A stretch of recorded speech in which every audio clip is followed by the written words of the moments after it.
सभी प्रभु प्रेमियों को मेरा प्यार भरा राधे राधे। इस वीडियो में हम बात करेंगे एकादशी व्रत की, जो माघ मास के शुक्ल पक्ष की एकादशी है, जिसे हम श्री जया एकादशी के नाम से जानते हैं। अनेकों पुराणों में इस एकादशी का बड़ा महात्म्य है।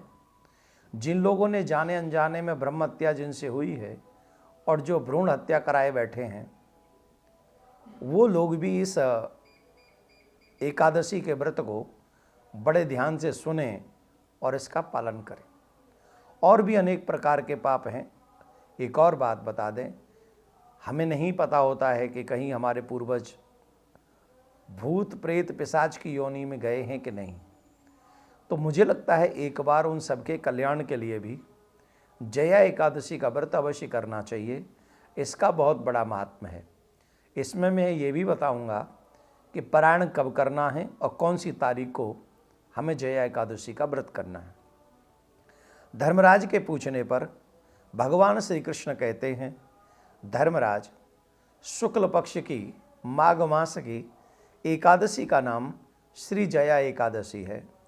और जो भी मनुष्य इस जया एकादशी का व्रत करते हैं, उन्हें क्या नहीं मिल जाता। वो जो मांगना चाहें, जो पाना चाहें, उन्हें सहज प्राप्त हो जाता है। परंतु इसका व्रत करने का जो पुण्य है, वो मैं तुम्हें एक कथा के माध्यम से बताता हूँ। एक बार बहुत सुंदर सभा लगी हुई थी। इंद्र ने अप्सरा इत्यादि को सबको बुलाया रखा था, गंधर्वों को, गंधर्वियों को बुला रखा था और बहुत सुंदर नृत्य हो रहा था। वहीं पर पुष्पदंत और पुष्पवंती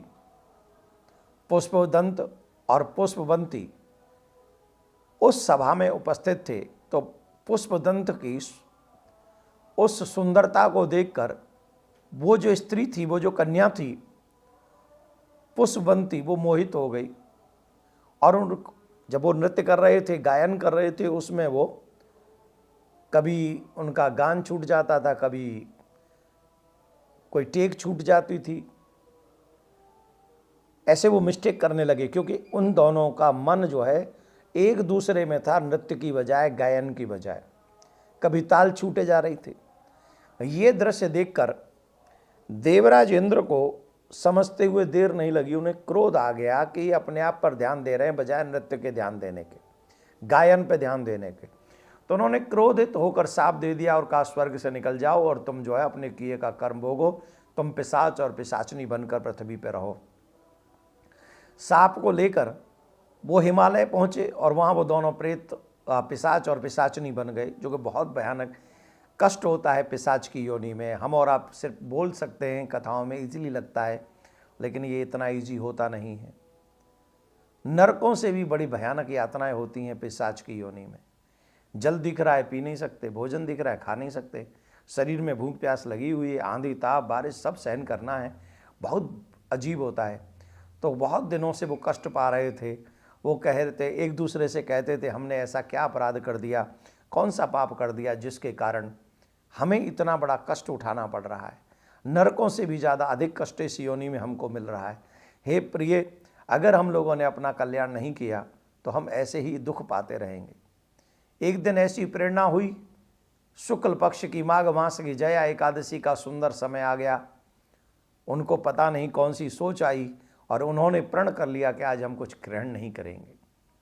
तो उन्होंने फल भी ग्रहण नहीं किए, कोई ऐसी संसाधन बना लिए, कोई हिंसा नहीं की, जीव के ऊपर क्रोध नहीं किया, कोई ऐसी स्थिति नहीं जिससे व्रत टूट जाए। वो पूरा जया एकादशी का व्रत करके ऐसे शांति के साथ में उन्होंने वो व्रत किया। इस व्रत को करने के बाद तत्क्षण उनको उस पिशाच की योनि से मुक्ति मिल गई। विमान आया, विमान में सवार होकर वो भगवान के धाम के लिए गए। स्वर्ग जब गए तो देवराज इंद्र ने उनकी दशा को देखा तो बोले कि तुमको तो पिशाच बना के भेजा, तुम ये सब क्या हो गया, ऐसा कौन सा सत्कर्म किया जिसके कारण ये हुआ।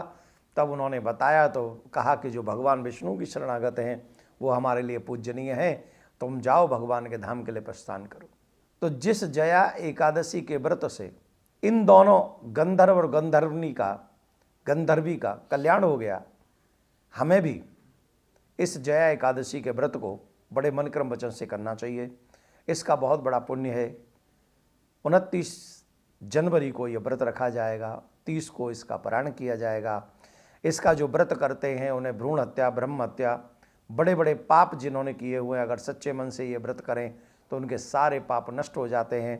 कोई व्यक्ति अपने पितरों के लिए जो भूत प्रेत पिशाच बने हों, उनके लिए भी अगर कोई व्रत करता हो तो उन पापों से भी, उनके उस व्रत के पुण्य से वो पितरों के भी पाप नष्ट हो जाते हैं और उनका कल्याण हो जाता है। इसलिए हम सबको चाहिए मन क्रम वचन से हम जया एकादशी का व्रत करें और भगवान नारायण का स्मरण करें। सुबह मॉर्निंग में उठें, अर्ली इन द मॉर्निंग, ब्रह्म मुहूर्त में स्नान करें, फिर संकल्प करें कि व्रत करेंगे। उसके बाद भगवान नारायण का, अपने इष्ट का पूजन करें, ये खूब मन क्रम वचन से उनकी सेवा करें, भजन करें, सत्य करें, ब्रह्मचर्य का पालन करें, आदि आदि नियमों का पालन करके रात्रि में जागरण करें और सुबह उठकर पारायण करें। पारायण का समय मैं आपको बता देता हूँ। पारायण का समय रहेगा सुबह 7:10 से 9:55 तक 30 तारीख को। तो पारायण के समय आप स्नान करें, पारायण करें और पहले हो सके तो किसी ब्राह्मण देवता को भोजन करा दें, फिर उन्हें दक्षिणा दें। भगवान को नमन करके भगवान के चरणोदक से अपने व्रत का पारायण कर सकते हैं। एकादशी का व्रत वैष्णवों के लिए बहुत महत्वपूर्ण है। एकादशी का व्रत जो भी मनुष्य करते हैं, नारायण स्वयं उसके ऊपर बड़ी शीघ्रतापूर्वक प्रसन्न होते हैं।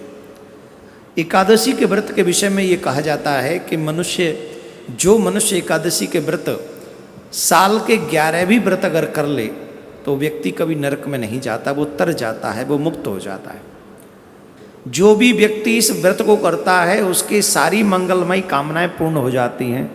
सुहागिनों के लिए एक विशेष बात यह है, जो सुहागिन इस व्रत को करती है, ये भी एक बहुत बड़ी समस्या हमारे समाज में प्रचारित की गई कि सुहागिन स्त्रियों को व्रत नहीं करना चाहिए एकादशी का।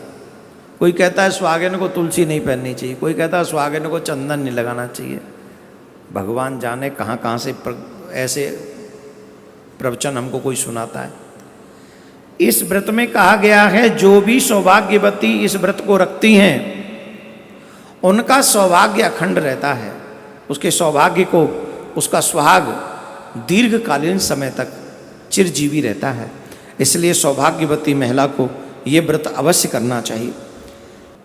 एक और विशेष बात इस व्रत के विषय में हम कह दें और फिर अपनी वाणी को विराम देंगे, और वो विशेष बात यह है, जिन माता बहनों के, भाइयों के बच्चे जिनकी बात न मानते हो, बुरी आदतों से परेशान है अपने बच्चों के, उन माता बहनों को, उन भाइयों को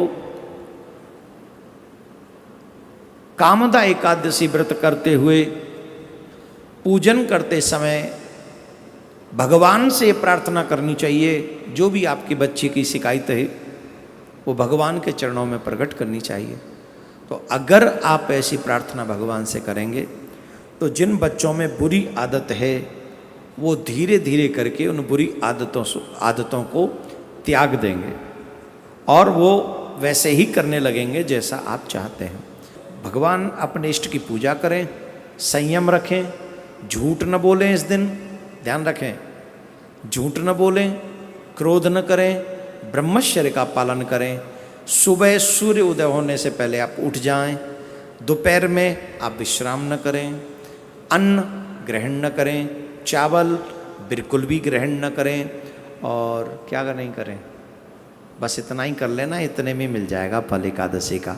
आप भी सुने, औरों को भी सुनाएं। आप सबका मंगलमय, भगवान आपका मंगल करे। राधे राधे।